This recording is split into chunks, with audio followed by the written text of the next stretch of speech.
Welcome back to FinTalk, brought to you by Vermic. I'm Jawad, Akhtar, your host. Today I have with me Michael Lawrence from Bovill. Michael, thank you for joining me. No, pleasure. Good to be here. So today we're going to talk about consumer duty. Yeah. So last time I spoke on consumer duty was this time last year, actually, talking kind of leading up to the July deadline of 2023. We're now kind of into 24. What's happened? What's traction? What's the kind of market feedback that you've got so far? Sure. I mean, there's probably two angles worth covering, I suppose. What firms have done, and I can give a perspective from our focus at Bovill, which is on the wealth sector, so financial advisors, wealth managers, investment platforms, and the work that they've done to implement and now move into embedding. There's a few interesting bits there. But then the other really interesting thing is what the FCA is doing. Because of course, what firms want to do is, just enough to please the regulator. And in some areas, I think they've got a valid question. Well, what is it exactly that the regulator wants? And so I think we've seen over the last 6 months, the FCA taking action in certain areas, and people are saying, so that's what fair value means.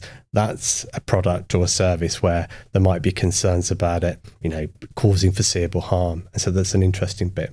So in terms of what we see with our firms, lots of firms did really good work to implement the duty. It's a big ask for people to reappraise all of your products and services, look at whether they're, designed to meet the needs of a kind of clear target market, what the pricing structure is, how it's working for people, and then to look at the other elements such as how you're communicating with customers, whether you're supporting them ongoing. So I think lots of firms had really good projects doing that.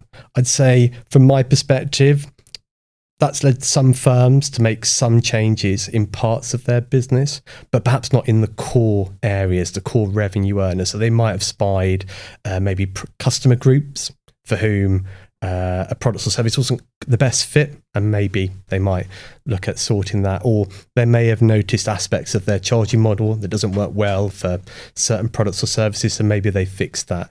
But I don't think many firms, from my perspective, have made big wholesale changes.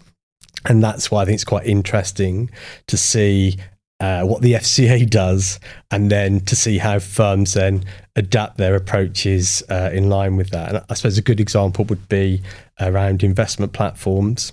There was a big issue in the market, or at least a debate about whether it was fair for firms to take interest from clients' cash balances, and if so, how much. And lots of firms saying, okay, we're going to look at this as part of our value assessments. But then once the FCA issued a Dear CEO letter saying to firms, this is what we think is okay, this is what we don't like, kind of double dipping where people take a fee on the assets, but also take interest on the cash balance.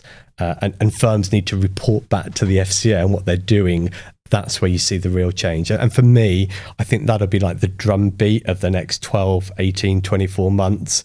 Firms will do their stuff, and they've done some good stuff, but then the FCA will say, okay, in this area, this is what we expect. And then you'll see a kind of consequential further bit of work from firms.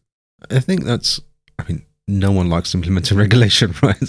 It's always the got to implement something else, something new. And we've seen quite a lot of it across the industry. For consumer duty, this is kind of new to different sectors of the firm. But you're right, and you say what is it? What's the expectation? I think that's what firms are not quite grasping. What I feel like not grasping is, what is the expectation? What is it that we need to do to get there? And I think you're right in saying FCA published the Dear CEO, and they said right now this, and it means that people have an angle to kind of drive down. But is that constantly having to wait for the FCA to make those changes and to kind of drive them? Not necessarily. So I suppose, this is a good example of kind of outcomes-based, principles-based regulation, where rather than saying exactly what firms need to do, the FCA is saying, here are the outcomes we want you to deliver. You've got the flexibility to then work out what that means for you. And some firms like that. Oh gosh, okay, that's where we need to get to. Let's work out the best way to get there without being hampered by needing to adhere to this regulation or that regulation. But there are a group of firms who want a bit more predictability. They'd rather be kind of told what's expected and then adhere to that. And that's the tension at the heart of this kind of stuff. So, I mean, when you boil the duty down to its kind of essence, I mean, I don't think there's a lot to dislike. Make sure that you're designing products to meet the need of a kind of clearly identified target market. So know who your customers are and know who they aren't. Charge them a fair price. Make sure you give them the information they need to make a good investment decision or purchase decision upfront and ongoing, and then support them throughout the life cycle of product or service. Not much to dislike about that. Yeah, and you'd think firms would have that already in place. And some firms do. I mean, you made a really good point earlier when you mentioned that the duty will affect different sectors differently. And by that, some areas already had like detailed product governance regulations. It said, if you're a distributor, you need to do this. If you're a product manufacturer, you need to do this. And they've been in detailed rules in the investment space and in the insurance space since 2018. But other areas like banking, like lending, they haven't had that. And so when the duty comes in, it's probably a bigger uplift. But I would say it's an area there where the FCA probably hasn't supervised the product governance as much as it could, maybe should. And so I think a lot of firms are kind of feeling the bite of this new regulation, which is forcing them to think about things slightly differently for the first time. And it kind of leads on to, I mean, the idea of the duty is to customer centric now. And it kind of goes down to that, the governance, do you have consumer duty governance? This isn't implement once and done. No. This is a forever. Yeah. And I do hear some firms mentioning kind of consumer duty fatigue, and I feel slightly bad in responding to them to say, well, appreciate that. It's not been easy, but this is the new state of things, and the FCA has been really kind of clear about this. This is not once and done. And so I think it will be a new mindset for some. Let's remember, many firms are already in this space. They're doing this stuff. It's at the heart of, good firms run well. But for other firms, perhaps some of the hurdles they need to jump over, some of the steps they need to take to prove it is going to be a bit more challenging. And I certainly sense that some firms think they're doing the right thing, but then they don't quite know how best to document how they've got here. Particularly for products and services that have been around for a while, they had a good reason for doing it at some point in the past, and maybe they identified a really clear target market, but over time, maybe some of the people involved in that have gone. Maybe that target market has shifted slightly. They've gone up market, they've gone down market. Is that a good thing or not? And that's what the duty is forcing firms to think about. It's a cultural change as well, isn't it? A cultural shift. Yeah, no, definitely. And this comes back to the point we were talking about a bit earlier around implementation into embedding. So many firms have had like projects to help embed the duty. And that makes a lot of sense because it's a big undertaking, work out all your in-scope products, work out all the key decision makers, get all the information you need, undertake the assessments, yada, yada, yada. And that's been great. And obviously that got the firms, hopefully, to be mostly compliant by the July 23 deadline. But the risk for me then is that those projects have wound down and it's switched into BAU. And I think for some firms, I get the sense that the rest of the firm, those people outside of the project team might feel a little bit like they've had the duty done to them and they're left scratching their heads. Well, what does the duty mean when I'm handling this complaint, or I'm designing this new product, or I'm in a compliance area reviewing files? What do these new cross-cutting rules? What is foreseeable harm in this context? And we hear that a lot from firms about that challenge of kind of transposing this into BAU. And I think that'll be a journey. And I think the FCA kind of accepts that as well. There's lots of good work done, but now there needs to be a continuation of that good work, kind of turning it into BAU. I think that takes time, isn't it? Any regulation that gets implemented, the first kind of 18 months are always get it in, get it down, bed it down, bring it into BAU, and then actually what benefit does that duty bring? We'll see all the results that come out, because soon they're due to publish their results or their annual accounts. So it will kind of change the way firms operate. I think so. Someone that I know said a really good quote about the duty. This was around the time of implementation, and they said the duty will never be as subjective as it is now. And his point was, we had the rules, we had the guidance, but we didn't really know what the FCA felt in terms of the rubber hitting the road in certain areas of products or services. And since then, we've seen that, on the first day that the duty was in scope, action on cash savings, a few months later, action on gap insurance, action in other areas. And all of those, I kind of see them as being like way markers, like, okay, the duty means this. And now you can say, in that area, that's something we need to adhere to. But you're right, it's not one and done. And it is this endless, that's probably a bit negative, it's an ongoing cycle of review. So there's two bits here. So there's the kind of board reporting bit, which firms need to do at least annually. Most firms that we speak to, they're targeting July for that, 12 months on from the original implementation deadline.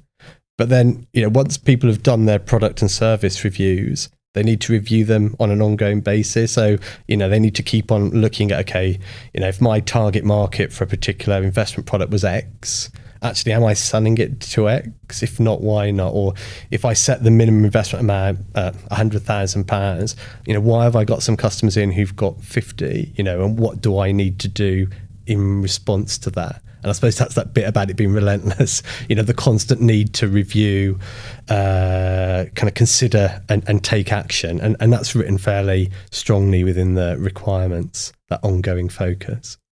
So we've spoken about implementation and the projects that have happened and done.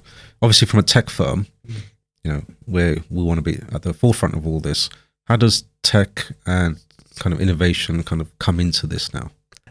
Tech must be a kind of underpinning of all of the key duty outcomes, product design, fair value, customer understanding, support. I'll give you a few examples. So one of the things firms need to do before they launch a product or service is do some scenario analysis or stress testing about the potential outcomes. What better way to do that than to use kind of tech to help power your historical analysis, your stochastic analysis of potential future market outcomes. When you're looking at fair value, we see firms doing benchmarking exercise. Why not use tech to bring in and refine a really clear, highly detailed group of your proper competitors to do that? When you're doing your consumer comms, how are you testing those? How are you analyzing the results? I think tech can be used across all of this. And then finally, in terms of support, well, it's really easy to slip into a habit of thinking that all interaction with clients needs to be, over the telephone or face to face. It doesn't have to. You can use tech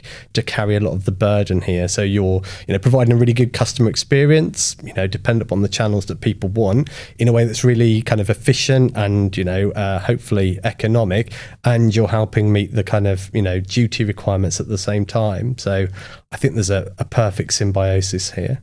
So the involvement of tech firms in these projects and in these works, are we seeing more of that? Because historically, tech firms have worked quite well with the financial services industries, and they're used to kind of hand in hand, really. So where some of the consumer duty stuff sits and falls is tech. When I say tech phobic, tech not so tech aware or not so tech driven, kind of files and Excel and exactly. And hopefully that'll change. I mean, one of the things that firms also need to do is then to kind of monitor the outcomes that they're delivering and have kind of management information that shows hopefully they're doing the right things and not doing the wrong things. And we know from the discussions we have with firms, that's a bit of a challenge. A lot of firms' MI is based around, evidence of negative things happening or hopefully not happening, complaints, breaches, SLAs linked to core volumes and whatnot. But actually, when you think about what you'd need to demonstrate whether you're delivering a good outcome, that's quite different. And I really think that some of the challenge of doing that at product and service level, going beyond that to then say, as the rules want firms to, what about the outcomes for different customer groups who are using my product? You might have user group A, B, and C. Tech must be, there to help do that. And so the FCA has been quite keen to impress upon firms their need to have like a data strategy to fill in the gaps. And the refrain they use, which is a good one, a slightly cheeky one, is that they expect firms' MI on customer outcomes to be at least as sophisticated as that for their MI on their kind of profit and loss. And so, firms are, currently we know, because we're helping them, like trying to refine their MI packs, and some of them have got gaps that they need to fill. It's an interesting point, actually. And I think we're seeing a lot more of that, especially from other sectors of the regulator about, get away from Excel, get away from this, and kind of move to a tech firm. But then also, in a few months' time, we've got the model risk policy going live as well. So it's yes, move to that, understand it, and then be able to implement it. But yeah. But I think there'd be a necessity as well, a kind of economic necessity to move that way as well, because, and I'm not being critical, but if you've got lots of, spreadsheet-driven processes, they're kind of costly to administer. Sometimes the quality of the data can be kind of, varied. If you want to make changes, it's not always easy. And so there's a cost there. And I think with the duties focus on fair value, and firms need to look afresh and perhaps somewhat critically at some of the, charges that they're levying for customers, they're going to be looking at where they can, reduce the cost to serve.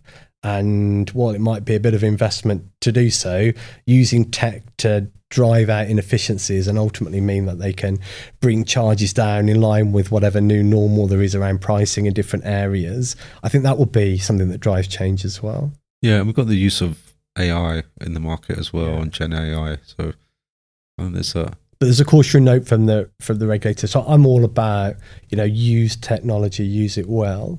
But another bit of the duty talks to firms about their use of third parties. So obviously a lot of these firms are not regulated, and it is putting a kind of higher bar on firms. So if they are going to make use of a third party, whether, it's their internal IS infrastructure, or it's a third-party vendor helping to do XYZ, they need to have kind of kicked the tires on it, done their due diligence, know where it's really great, know where maybe there are limitations, take steps to kind of mitigate those. And that's always been around, but I think the duty pushes that a bit further into the kind of into the limelight, I think. Yeah, and we're seeing that a lot more that kind of put that paragraph in and put it right front and center, right? We know you're using it. Make sure you know what you're getting out of it. Yeah, exactly. And there's no reason why this can't work really, really well. But it's just like good risk management. Just know who you're kind of getting into bed with, so to speak. We'll be coming up to a year now on the duty, with most firms starting to disclose. What do you see as a kind of your last bit of information to the firms? What would you say for them to do? Sure. I think there's a few things. I mean, firstly, I think as we've said, this doesn't exist in a vacuum. So firms, I think, need to be alive to what's coming out of the FCA, which will give a kind of gloss or a strong indication of what the standards mean in certain areas. And sometimes those inputs from the FCA might not even be in your sector, but in an adjacent sector, but where you can think, they said something about what fair value does and doesn't mean about that product. What does that mean in terms of mine? So I think there's that, don't be alive to the stuff coming out of the FCA. I think the other two big ones for firms upcoming is that need to do that first annual board report. And so, for the board to sign off on that, they need to be given the kind of information to do so. So hopefully firms are front running that so that, the board is not going to be seeing this for the first time, and that they've got a sense of what they want, what they're getting, any gaps between the two, and firms can take action to try and resolve those in the next few months.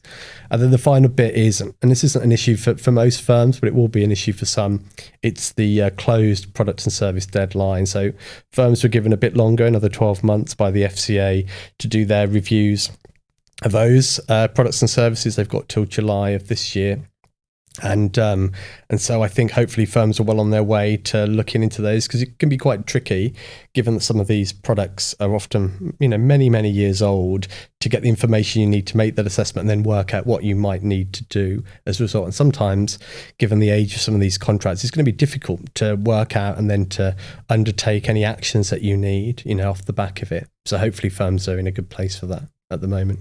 Yeah, that's a good point, actually. The July deadline, isn't it? July 24 was the closed products deadline.